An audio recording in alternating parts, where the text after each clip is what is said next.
머니투데이 방송은 고령 치매 환자들의 자산이 묶여있는 돈이 되면서 자산 순환이 끊기고 사회적 손실로도 이어지는 치매머니 문제를 연속 보도하고 있습니다.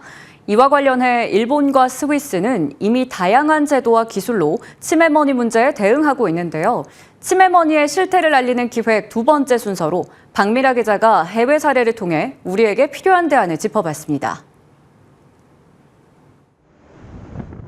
우리보다 먼저 초고령 사회에 진입한 일본은 치매 환자를 위한 성년 후견 제도와 가족 신탁을 적극 활용하고 있습니다.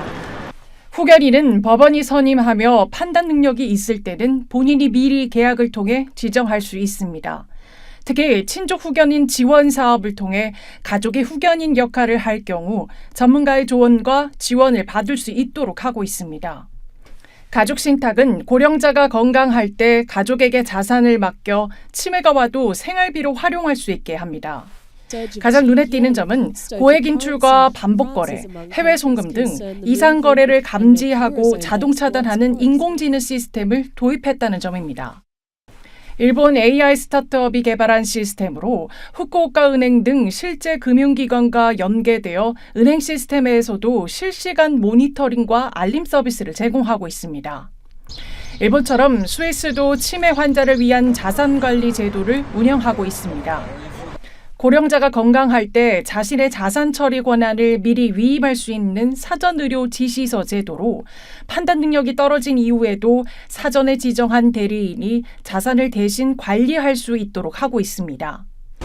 치매나 인지장애 고령자를 위한 맞춤형 뱅킹 서비스로 자산 보호를 위한 신탁형 상품도 마련했습니다. 국내에선 유언대용 신탁에 치매 특약을 붙이는 방식이 시도되고 있지만 인지능력 판단 기준이 불명확해 금융기관 입장에선 여전히 제도적 부담이 크다는 지적이 나옵니다.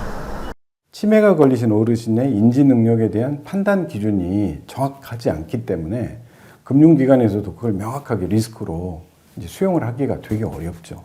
지금은 일부 의사 선생님의 소견서를 받아서 이 정도의 행위에는 문제가 없다. 이렇게 부분적으로 하지만 그게 시스템적으로 하기에는 좀 한계가 있었죠.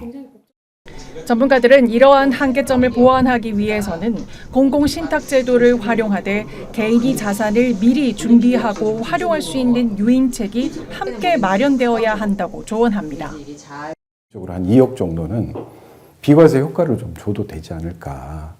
왜냐하면은 남에 의해서 유용이 돼버리고 자녀의 생활비나 사업자금으로 써버리면 결국 국가에서 이제 보조를 해줘야 되지 않습니까?